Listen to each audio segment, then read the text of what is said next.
Paz e graça, que Deus continue te abençoando, te guardando, te protegendo.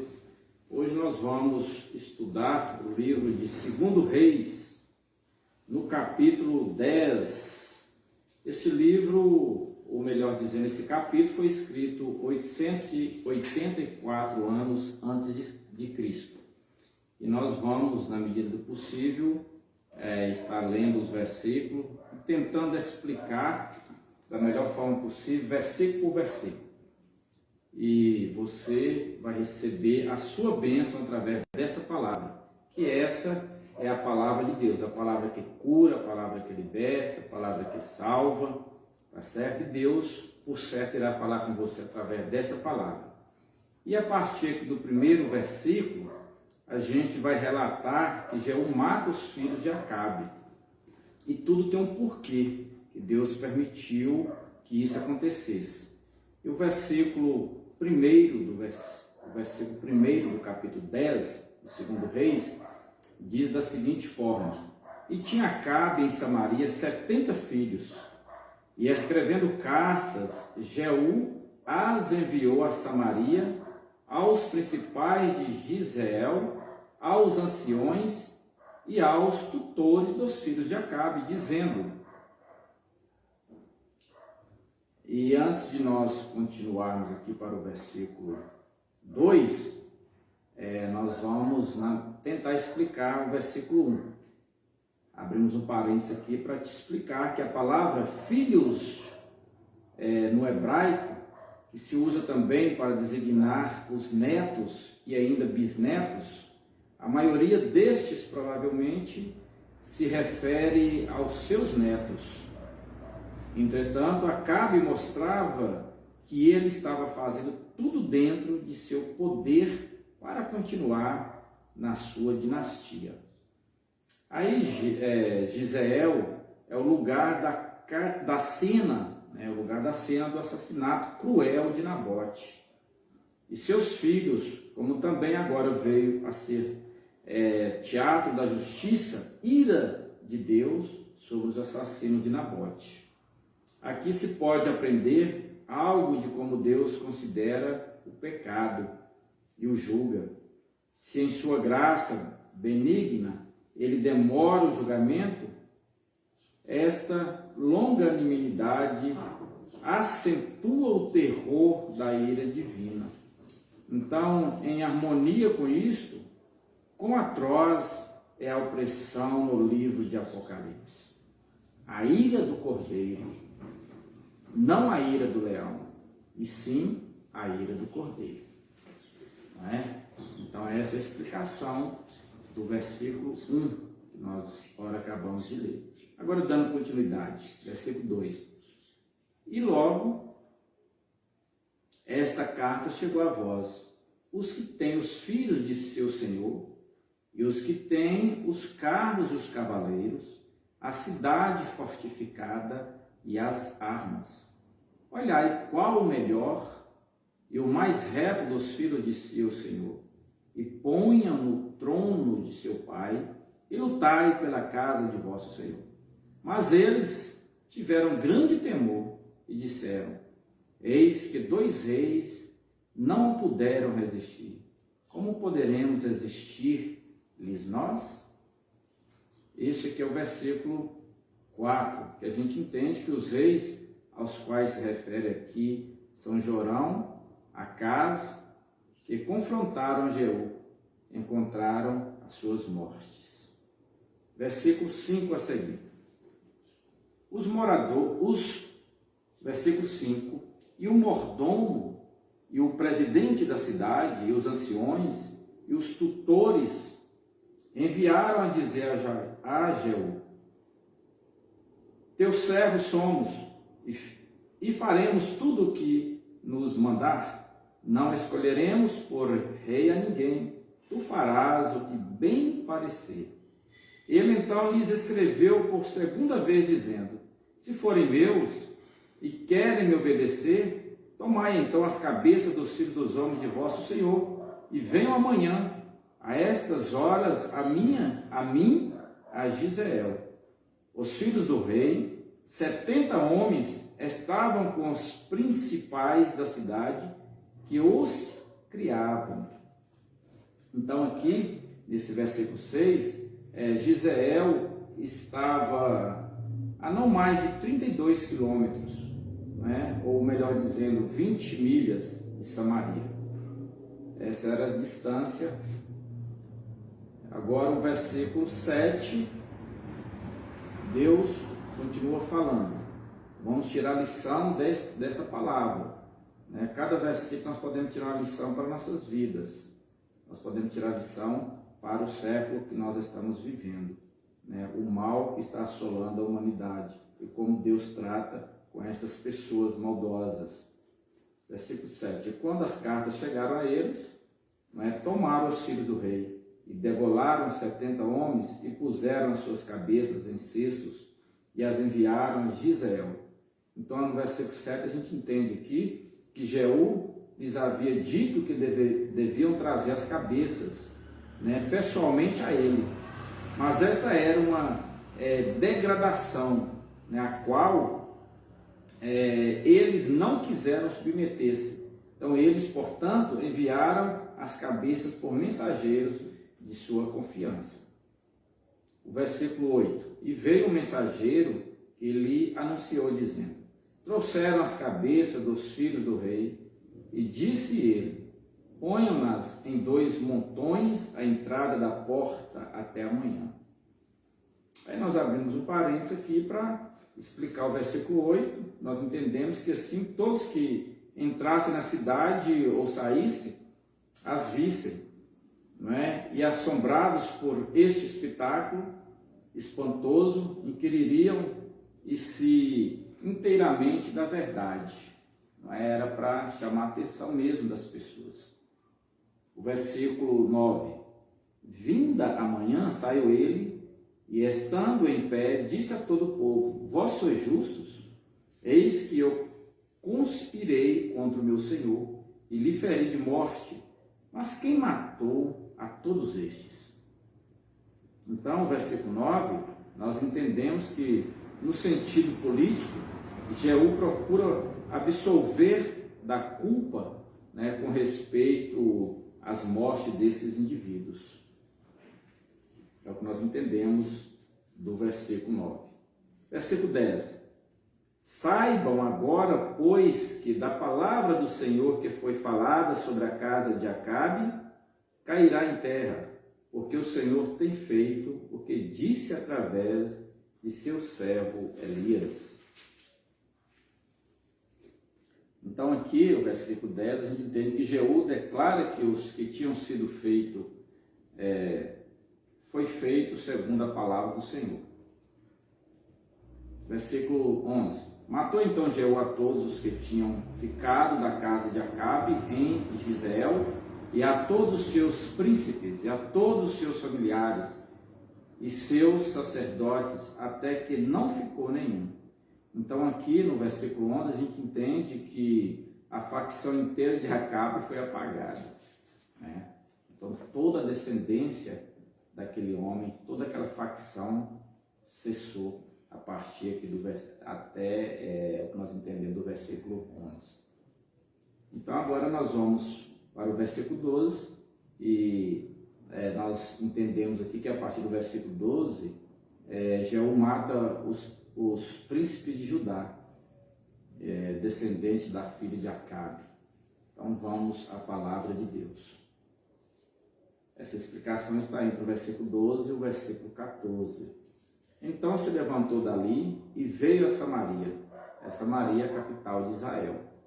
E ao chegar ele no caminho, em uma casa de tosquia de pastores, achou ali os irmãos de Acasias, rei de Judá, e lhes disse: quem sois?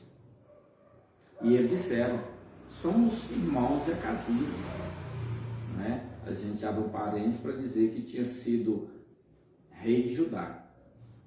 E viemos a saudar os filhos do rei e aos filhos da rainha. Aí o que a gente entende aqui? Que ao escutar dos grandes distúrbios em Samaria, eles provavelmente tinham sido enviados por Atalia para entregar qualquer socorro que podiam a casa de Acabe. É o entendimento do versículo 13. Versículo 14.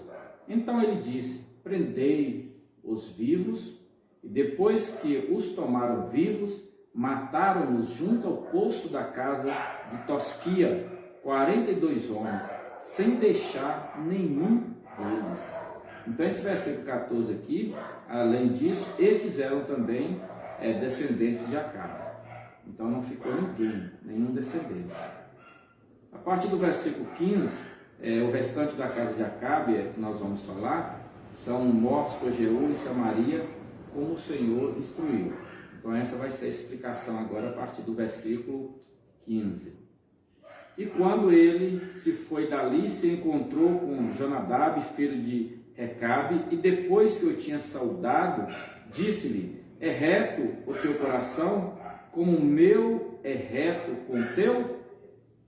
E Jonadab diz: se o é, então me dê a mão. E lhe deu a sua mão, e o fez logo subir consigo no carro.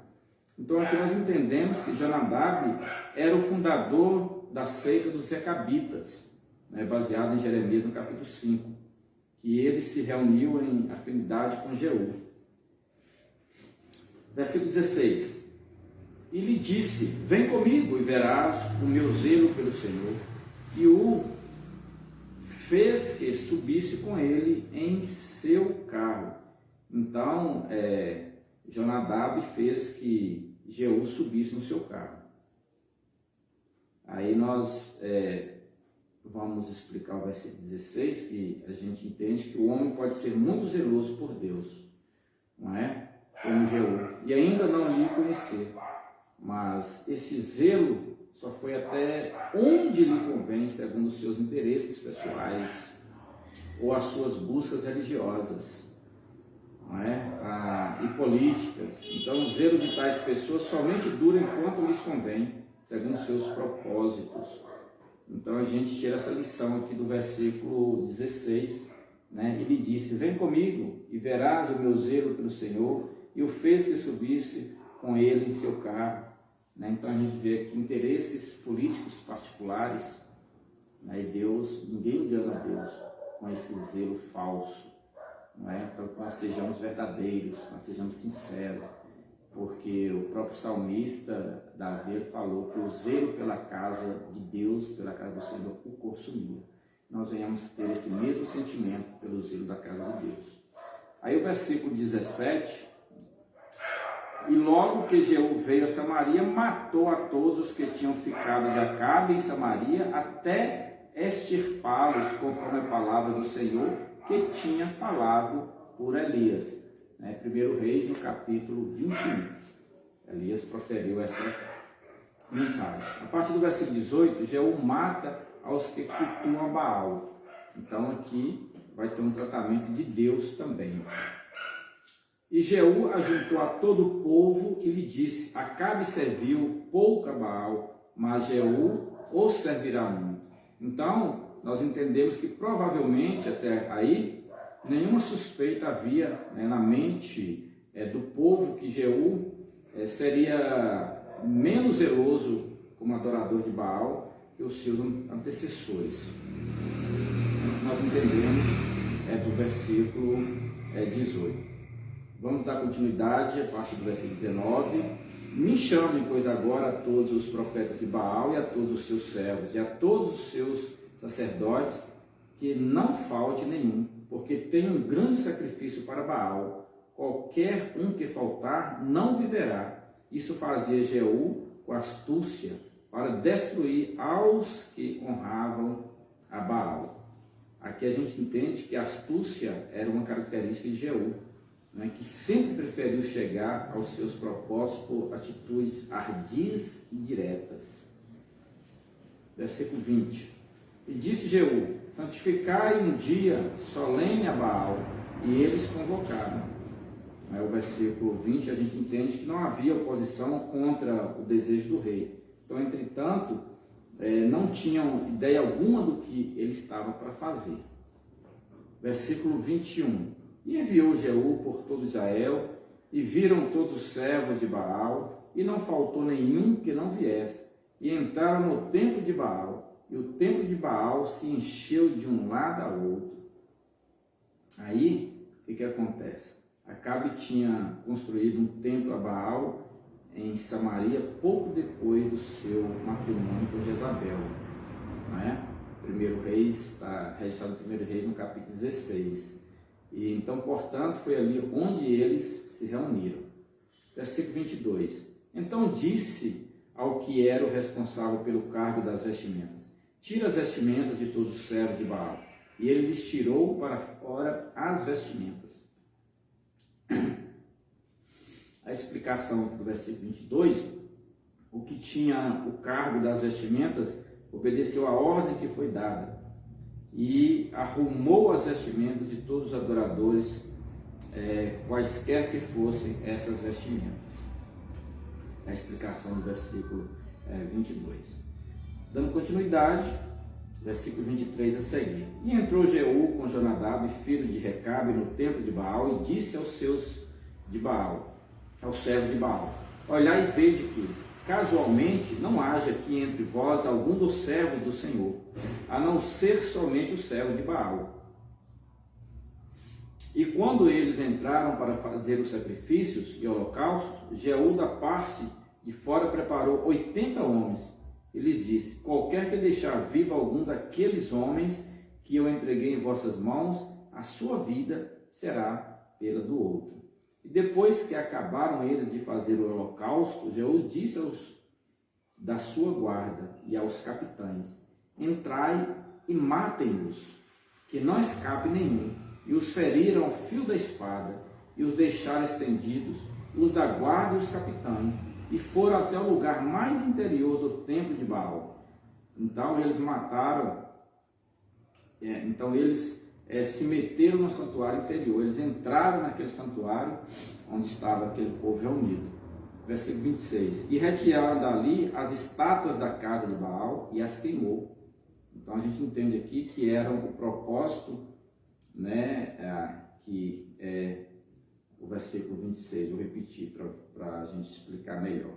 E retiraram dali as estátuas da casa de Baal e as queimaram. Então nós entendemos aqui que elas eram a propósito feitas de madeira. Então, por isso a facilidade delas serem queimadas, aquelas estátuas, É porque Deus não aceita estátua no seu templo. E quebraram a estátua de Baal e derrubaram a casa de Baal e fizeram um depósito de lixo até hoje. Então, converteram ali aquilo tudo em um escombro, destruíram tudo que não estava agradando a Deus. Eles estavam adorando outros deuses, aqui nesse caso Deus chamado Baal. Versículo 28. Assim Jeú extinguiu a Baal de Israel. Nós entendemos aqui no versículo 8 que as medidas tomadas foram efetivas, não é? Então o culto a Baal foi destruído e se diz que não foi reavivado no reino das 10 tribos. Então, desgraçadamente, o culto a Moloque parece ter tomado o seu lugar. É o que dá a entender, segundo os estudiosos. Mas sempre as pessoas têm levantado outros deuses e têm deixado de adorar o verdadeiro Deus. Vão adorar deuses estranhos, Deus que não está aqui na Bíblia Sagrada. Versículo 29. Com tudo isso, ainda Jeú não se separou dos pecados de Jeroboão, filho de Nebate, que fez pecar Israel, ou seja, os bezerros de ouro que estavam em Betel e em Dan. Então aqui no versículo 29, parece que Jeú não estava preparado, para erradicar toda a idolatria em Israel. Então seu zelo pelo Senhor não alcançava muito, Então, portanto, a sua reforma religiosa era somente uma reforma pela metade, um retorno parcial ao Senhor, que não trouxe nenhuma bênção permanente sobre aquela nação, infelizmente. Versículo 30 a seguir. Nós vamos falar agora do resumo do reino de Jeú. E o Senhor, por isso, disse a Jeú: porquanto tens feito bem, executando o que é reto diante dos meus olhos, e fizeste a casa de Acabe conforme a tudo que estava em meu coração, os seus filhos se assentarão no trono de Israel até a 4ª geração. Então aqui a gente abre um parênteses aqui para dizer que essas 4 gerações eram Jeoacás, Joás, Jeroboão e Zacarias. Versículo 31. Mas Jeú não cuidou em andar na lei do Senhor, Deus de Israel, com todo o seu coração, nem se separou dos pecados de Jeroboão, que tinha feito pecar Israel. Naqueles dias o Senhor começou a diminuir os termos de Israel e os feriu a Azael em todos os termos de Israel. Do Jordão até a nascente do sol, toda a terra de Gileade, de Gade, de Ruben e de Manassés, desde Aroé, que está junto ao ribeiro de Arnon, ou seja, Gileade e Bazom. Então, versículo 31, a gente entende que a oportunidade de ouro Jeú tinha para incorrer as bênçãos de Deus, mas ele não tinha amor genuíno pelo Senhor, né? Tudo que ele fez só convinha a si mesmo, infelizmente. Então, portanto, agora o Senhor permitiu que as dificuldades começassem em Israel, né? Que no final culminaram em que ela cessaria de ser uma nação, e tudo devido ao pecado. Então, a consequência do pecado, a desobediência, entristece o coração de Deus. Versículo 34. Outros feitos de Jeú e todas as coisas que fez e toda a sua valentia, não está escrito no livro dos crônicos dos reis de Israel? E dormiu Jeú com seus pais e o sepultaram em Samaria, e reinou em seu lugar Joacás, seu filho. O último versículo, versículo 36. O tempo que reinou Jeú sobre Israel em Samaria foi 28 anos.